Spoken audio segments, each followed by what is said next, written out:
100.5.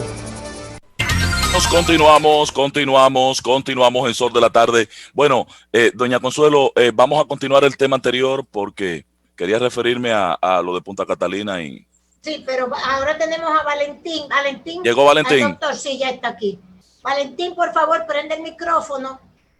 El micrófono. Ay, Valentín. pues mira, sí, ese Valentín. Ay. Valentín Medrano, doctor Valentín, Medrano. Valentín, vira el teléfono, hazme el favor. Ya, no. No, perdón, doña. Vira el teléfono. Ahora sí. Ahí está bien. Ok, ahí está muy bien. Señores, tenemos Sí. a Valentín Ay, Medrano, pues, al doctor mira, Valentín Valentín, Medrano, ¿verdad? que la invitación, dicho sea de paso, hace poco estaba hablando con Valentín, por eso quiero que ustedes participen, por una inquietud que tengo. Después de esto, ustedes pueden seguir con la entrevista con Valentín, por favor. Yo le preguntaba al doctor Valentín Medrano lo siguiente. Me llamó la atención por alguien que me escribió, un abogado que me escribió, que me decía que la inhibición de la procuradora ahora, otra vez, frente al caso de Odebrecht que se está ventilando ahora mismo, la nueva inhibición, le llamaba a ese abogado que me escribió la atención, porque ya ella, y tengo el documento aquí, el 23 de mayo del 2017, cuando se estaba discutiendo las medidas de coerción de los 11 imputados en ese momento, 2017, doña Miriam se inhibió el 23 de mayo en el 2017 diciendo que había un rumor en su carta sobre un alegado encuentro que ella sostuvo con el exministro de Obras Públicas, Víctor Díaz Rúa, y que era amigo de Víctor Díaz Rúa, y el 23 de mayo del 2017 presentó su inhibición para no asistir, por supuesto, a donde se estaba discutiendo, al tribunal que se estaba discutiendo, que ella es presidente de ese tribunal, la cuestión de la coerción, 2017. Pero inmediatamente, prácticamente, ya el 6 de junio, ella echó para atrás. Y dijo, no, yo no me voy, yo por error solicité mi inhibición. No me voy a inhibir. Ahí mismo ella se dijo que se apresuró y que cometió un error al solicitar la inhibición y que ella volvía. Pero que además de ella volver, ese expediente de la Procuraduría que se estaba discutiendo para la cuestión de la coerción era vacío, no tenía condiciones legales, jurídicas para poder someter a las personas que estaban siendo juzgadas en ese momento, a los 11. O sea, ella les restó calidad al expediente de la Procuraduría, que es de los problemas de ella y Jean Alain. ¿Ok? Entonces ahora de nuevo ella vuelve y se inhibe. Hay alguien que está hablando, alguien está hablando en algún sitio. Bueno, Alguien está hablando en algún sitio, por favor. hay unos millones que están diciendo ahí. Entonces ella vuelve y se inhibe ahora, pero lo que me llama la atención es que ella se inhibe y dice, no, los jueces que hagan su trabajo. Pero venga acá, pero usted dijo que ese expediente que se está tratando ahí, esta tarde ya, que eso es un bodrio, que eso no tenía valor jurídico, lo dijo usted en el 17, en el 2017. Valentín, ¿cómo? Es la primera vez que usted me dijo que una persona se inhibe 2 veces. Eso no se había visto. Bueno, No lo he escuchado, ¿no? ¿Perdón? No. Es posible que pueda ocurrir que una persona procesalmente se inhiba 2 veces en un proceso, pero no habiendo tomado participación posterior a la primera inhibición. Es decir, una persona se inhibe, la corte, porque todo proceso en el que una persona dentro del tren judicial se inhibe, inmediatamente la corte que esté por encima de ella, decide sobre la inhibición y la devuelve. Y una persona que considera que las causales realmente están dadas para no poder conocer un proceso, puede inhibirse nueva vez con respecto a esa misma decisión de la Corte de Apelación que la apodera, entendiendo que por un asunto de honestidad con respecto a las causales establecidas en el artículo 78 del Código Procesal Penal, pues decide no participar en el proceso. Eso es factible y es posible. Ahora bien, lo que ocurre aquí es diferente. Estamos hablando de una persona que plantea no ser tomada en cuenta, plantea una inhibición con respecto a un proceso y después se desinhibe del mismo proceso, lo que no es legalmente atendible. Lo que no se conoce, lo que es un hito histórico, es el hecho de que una persona se desinhiba, porque la inhibición es un asunto que inmediatamente se decide, escapa al ámbito decisional de la persona de que se trata y corresponde al Tribunal Superior, inmediatamente superior, decidir sobre si acoge o no la inhibición de que se trata. En ese caso, doña Miriam se inhibió, se desinhibió y ahora se vuelve a inhibir. Para muchas personas es un acto de coherencia y lo están aplaudiendo como tal. Es una actitud coherente. Sin embargo, en la segunda parte de la formulación de la pregunta que hace doña Consuelo, establece que en ese mismo documento, por medio del cual ella se desinhibe, manifiesta unas fuertes críticas que son recogidas en decisiones jurisdiccionales al proceso de Odebrecht, al proceso investigativo y a la acusación subsecuente que en base a esa investigación se hizo con respecto a unos imputados en el proceso. Es decir, que ella manifestó en esa ocasión que con esos elementos de prueba era insuficiente la retención de responsabilidad penal y por vías de consecuencia la condena a las personas que están siendo imputadas de ese proceso. Yo soy del criterio de que no hay coherencia en la inhibición tras inhibición. Sí, es legalmente correcto porque el artículo 78 del Código Procesal Penal dice que toda persona que ha participado en un proceso en una etapa anterior a cualquier título o calidad está obligada a inhibirse, porque se presume que la independencia, que es un principio rector de la Administración de Justicia, está siendo afectada.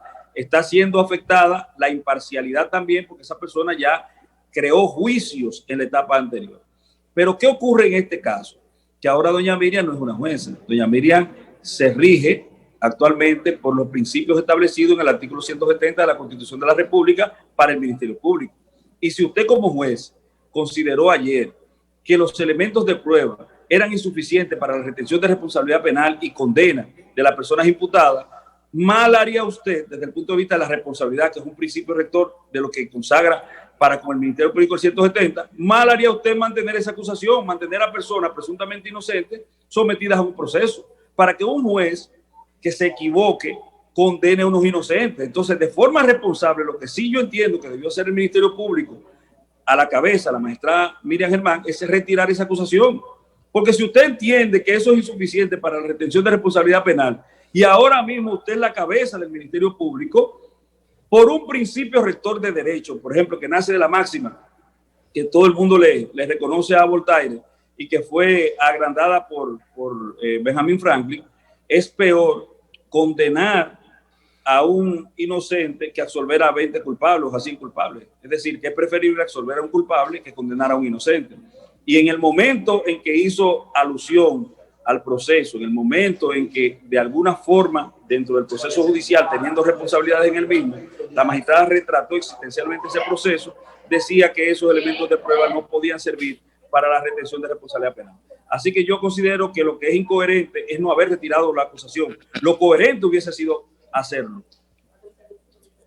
Valentín, pero al escucharte debo coincidir con el hecho de que estás planteando un elemento de analogía, tanto en la posibilidad de que no existan elementos probatorios para culpar a estos imputados y lo que habría dicho la entonces magistrada Miriam Germán Brito cuando estaba conociendo pues, la apelación a aquella oportunidad del caso. ¿Existe para ti la posibilidad entonces, como lo falló ella en su momento, que no existan elementos probatorios para condenar a estos imputados? Bueno, el problema es que yo, por ejemplo, no soy una parte interesada dentro del proceso.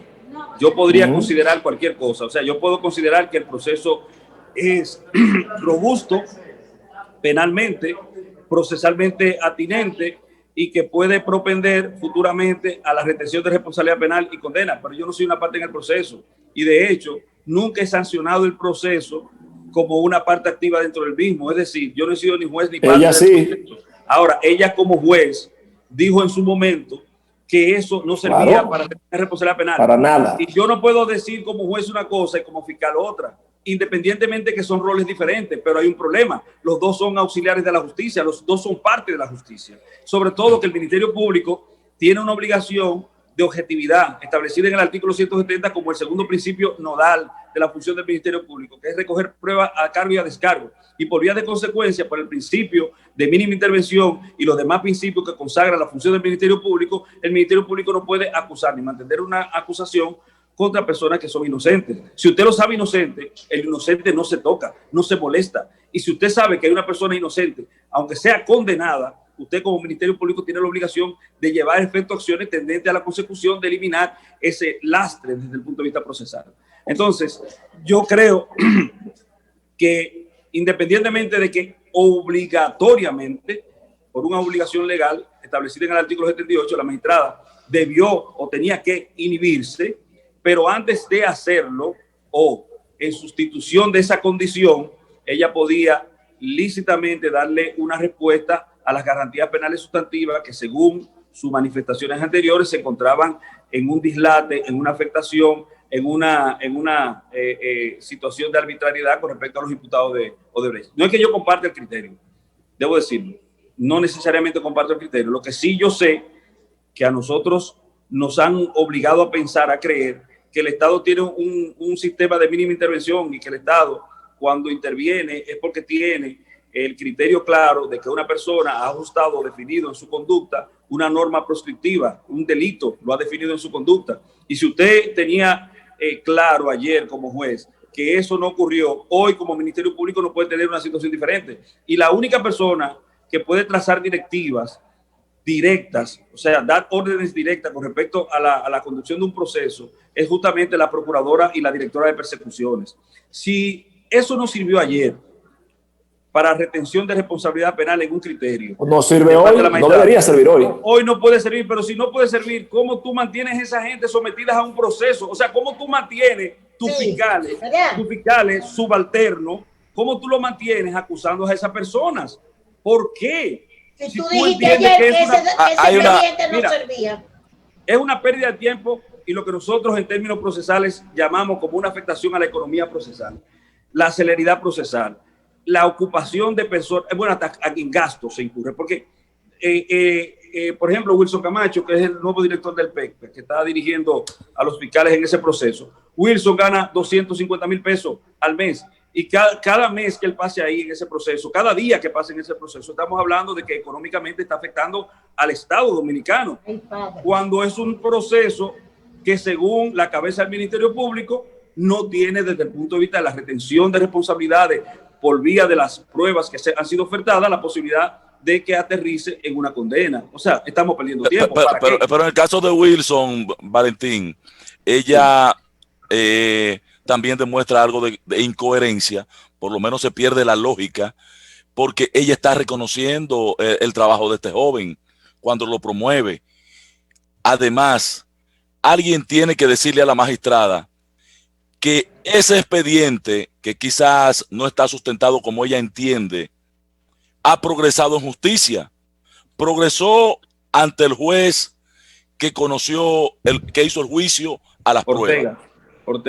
El juez que hizo el juicio a la prueba, una autoridad de la misma estirpe que ella. ¿Ok? Sus pares, cuando ella hizo el voto disidente, fueron en contra de su planteamiento. Vieron valor en ese expediente. Y hoy el caso está en juicio de fondo.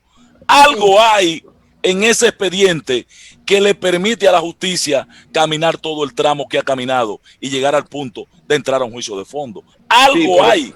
Sí, pero hay un asunto, Ángel. Mira, el problema, el algo hay puede darse de muchas situaciones, de muchas formas. Son visiones jurídicas. Sí. Ortega, el magistrado Ortega, que tiene, como tú dices, muchísimos galones, muchísimas cualidades, igual que la magistrada Miriam, que debo reiterar que yo creo que como jueza tiene el mejor histórico decisional de la República Dominicana. Ahora bien, eso no le hace ni a ella ni a él perfecto. Ambos pueden cometer errores. Ahora, cuando tú tienes un criterio jurídico, hasta que no te demuestran que tú tienes una equivocación en términos jurídicos y tú asumas un criterio jurídico diferente, tú tienes que mantener el criterio jurídico porque eso es sentado en base a la multiplicidad de estamos de acuerdo, claro. Entonces, a menos que tú me digas a mí que la magistrada cambió de criterio, no es coherente que no se retire esa acusación. Y ella no está atada a nadie, porque según el juramento que ella prestó y la obligación que puso a su cargo el presidente de la República cuando la juramentó, solamente estaba limitada por la ley y la Constitución. Pero si hace eso, Valentín, pero si hace eso con el poder que ella tiene hoy, revestida del poder que tiene como juez de la querella, estaría negando la posibilidad de que el juicio mismo la desmienta. Y entonces ahí sí habría prevaricación. No. Es que, óyeme, prevaricar es hacer todo. Prevalerse de su poder. Cosa que tú sabiendo. Ella no puede detener ese expediente ya. No. Valerse. Todo lo contrario, Ángel. Ella debería, porque es un asunto de justicia. Hay justicia en mantener a una persona sometida a un proceso a sabiendas que es inocente. Hay un dejo de justicia. De acuerdo a su criterio. Hay un ápice de justicia en tú mantener a una persona inocente que en el conocimiento de un proceso, imputada en un proceso, sometida a un proceso, que se siente ahí a la expectativa de ser condenado, que pierda tiempo, que su familia tenga una expectativa y una afectación desde el punto de vista emocional, desde el punto de vista espiritual, porque la gente no sabe que está sometido a un proceso, es lo más parecido a estar preso, independientemente que las consecuencias desde el punto de vista punible son justamente esas. O sea, pero si ella interrumpe ese proceso, Valentín, a mí me va a dar la gana de pensar que ella lo interrumpió, no por sus convicciones particulares, por la íntima convicción que ella tenga, no, porque ella no quería que la justicia le diera una bofetada a los planteamientos jurídicos que hizo. No. Ponte en el busca las dos posibles soluciones que tiene un proceso. Todo proceso tiene dos soluciones, porque no hay empate. Tú o ganas o pierdas. Ponte en que se dé una solución a los imputados, todos los imputados, se le da una solución. ¿Cuál es la lectura que se va a tener? Que ella tenía razón. Que ella, y que ella no intervino en lo más mínimo, pero eso es injusto. No sé si tú me entiendes por dónde voy. Claro, desde el principio te comprendí. Pero que eso es injusto, que tú no estás para jugar a la ruleta rusa. El derecho no es una ruleta rusa, no es un juego. O sea, si usted tiene la convicción clara y usted tiene que ser responsable, es inocente para su casa. Ella dijo, o sea, entonces, doña Consuelo, la pregunta mía es la siguiente. Atiéndeme, Ángel, para que tú veas lo delicado que es esto. Oye, para que tú veas lo delicado que es esto, Ángel. Entonces, ¿tú crees que es correcto que a ti te sometan a un proceso sabiendo que tú eres inocente? ¿Tú crees que es correcto que mañana... De acuerdo a ella... Yo tengo mi convicción en ese proceso. En el 2017, porque para que la gente entienda, en el 2017 ella se inhibió y dijo que se inhibía porque era amiga del señor Víctor Villarrúa y que había salido y la reunió una noche. Me inhibo, se lo digo a Mariano Germán. A los 6 días de eso, de haberse inhibido, a los 10 días, digo, no, yo vuelvo. Que es raro, como dice Valentín, yo no lo había pensado, que cuando tú te inhibes es todo un proceso. Tú no puedes decir, me salgo, hermano, yo voy a jugar ahora. Vuelvo y entro. Eso es todo un proceso, pero bueno, se le aceptó, parece. El 6 de junio, ella, el 23 de mayo del 17, se inhibió. Y el 6 de junio de ese mismo año, unos cuantos días después, dijo, no, yo soy amiga de Víctor Díaz Rúa, pero lo que está establecido me permite a mí, siendo amiga, todo eso después en la carta para volver. Seguir en el proceso. Ahora, yo vuelvo al proceso, pero quiero decir que lo que la Procuraduría ha preparado no sirve. No hay caso, ya lo falló el caso. Exacto, no va a servir. Están discutiendo la coerción. No va a servir si van a juicio de fondo con eso que preparó Jean Alain. La Procuraduría, no hay acusación contra esa gente porque ese documento legalmente es vacío. Todo eso lo dijo ella en el 17. Sí, pero cuando volvió. Correcto. Y entonces ahora lo que dice Valentín, si tú dijiste eso, manténlo ahora y di que eso de a hoy, porque yo le dije a Valentín, entonces el de la acusación de ahora es diferente. Se podía cambiar el documento acusatorio de hoy. No es posible ya. ¿Es diferente? Ya hubo un juicio a la prueba, ya no. Exacto. Sin embargo, Valentín, tú has puesto de manifiesto elementos muy importantes, tanto de orden procesal como de orden de principios, ¿verdad? Sin embargo, hay un tema que no podemos soslayar y es la percepción ciudadana, el impacto social en el aspiracional. Yo estoy convencido que la sociedad dominicana quiere sangre y convencido con lo que tú has dicho de que si no servía ayer, no sirve hoy. ¿Cómo pudieras tú valorar que reaccione la sociedad de cara a lo que es el orden jurisdiccional si se le salta a este país a esta hora y decirle, mira, aquello que se dijo en el sometimiento no era, ahí no hay nada, ahí todo el mundo es inocente? ¿Qué opinión merece esto para ti? Mira, déjame decirte algo. El micrófono, doña Consuelo. Aquello que dijo la procuradora de que el expediente no servía, es verdad. Es y ahora verdad. la procuradora es que lo está sometiendo. No Mira, entiendo. hermano, tú no puedes decirte, si a mí, por ejemplo, me preguntaran, yo cuando estuve abordando el tema en CDN, que tuve la oportunidad de ir en la transmisión de los juicios de Brecht, decía que ninguno de los imputados sometidos al proceso, ninguno de ellos calificaba para prisión preventiva. Es como, por ejemplo, todos ustedes los que están ahí. Es cierto, yo lo recuerdo. En esa cabina de radio, bueno, a través de este programa de radio, ninguno de ustedes califican para prisión preventiva en este país, de conformidad con los artículos 226, 227, 227, 229, no califican para prisión preventiva. Ahora, si a mí me corresponde someter a una persona como autoridad y yo les digo eso que ya anteriormente establecí como un criterio, el que está siendo incoherente soy yo. Yo tengo que decir siempre que ninguno de los imputados que fueron sometidos en el proceso de Odebrecht, y lo extiendo a personas con las cualidades que ustedes tienen, son factibles o reducibles a prisión preventiva porque no representan ninguno de los peligros que establece el artículo 229. Es tan simple como eso.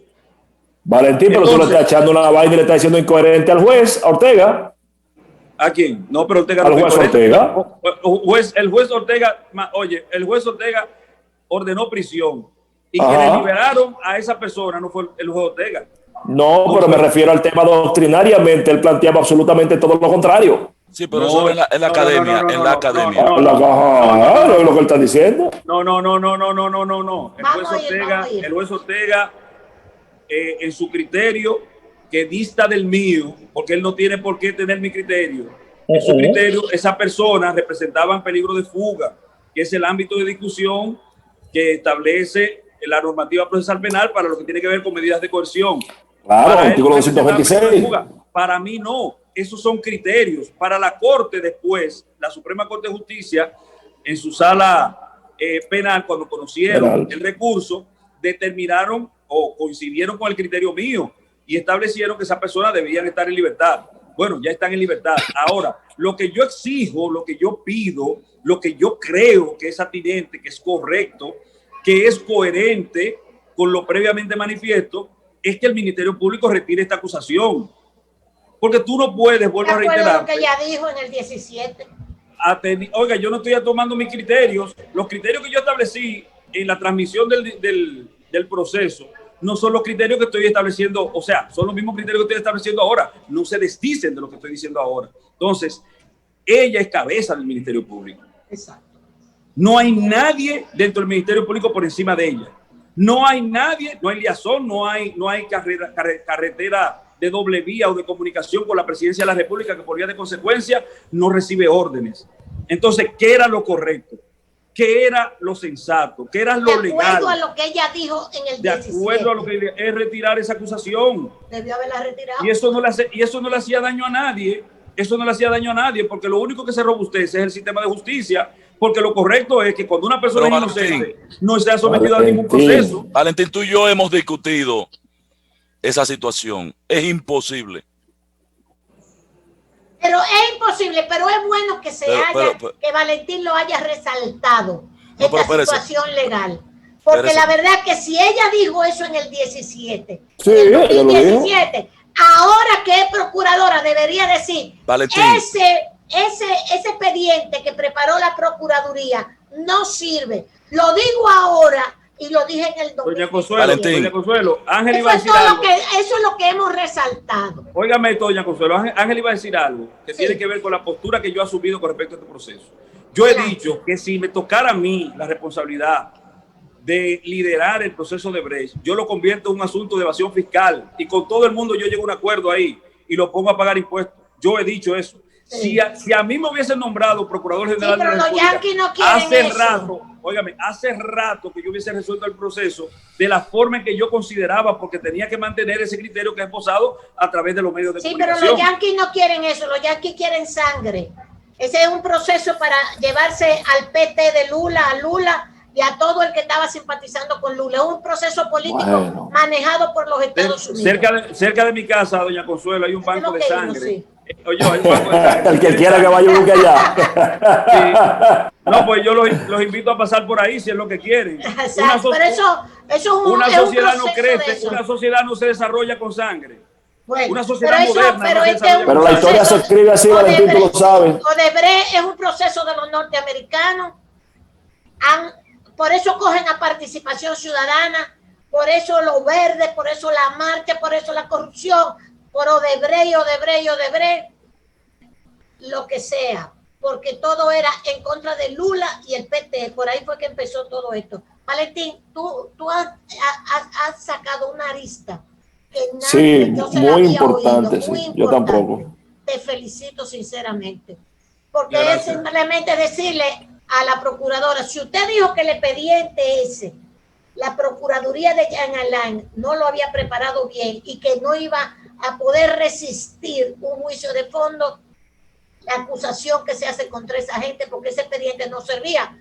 Ella debió haber dicho ahora, yo insisto en que ese expediente no sirve y soy la procuradora, y hace dos cosas: o los liberaba a todos y le caía arriba, hasta los yanquis le caen arriba, me lo imagino, o decía, me equivoqué cuando dije que el expediente no servía, me equivoqué y el expediente sí sirve, ya en Alain, perdóname, pero el expediente sirve, el que tú presentaste, porque con ese que lo estamos juzgando ahora, hubiera sido más decente que ahora exhibirse, ven vivo, no te inhibes de nada, tú lo que eres una incoherente, y excúseme doña Miriam, usted es una incoherente. Para bueno, mí. Yo gracias. Solamente decir, doña Consuelo, y los demás amigos del Sol de la Tarde, mi hermano Calín Michel y mi querido Acosta, que si no hubiese ocurrido el hecho de que doña Miriam fue separada de la Suprema Corte de Justicia y ahora, por suerte, es procuradora, no sé qué es más, pero a ella le hubiese tocado entonces tener que mantener ese criterio como jueza. Sí es. Cuando le tocara sancionar en juicio de fondo a estos imputados. Entonces sí, yo creo en la coherencia. Lo hubiera libertado a todos de acuerdo a su propio juicio. Gracias, entonces, doctor Valentín Medrano. Muchas gracias a usted, doña Consuelo. Gracias a todos. Dios lo bendiga. Señores, nos vamos con la pausa y volvemos de inmediato, que ya tenemos a Julián Roa también. Nos fuimos.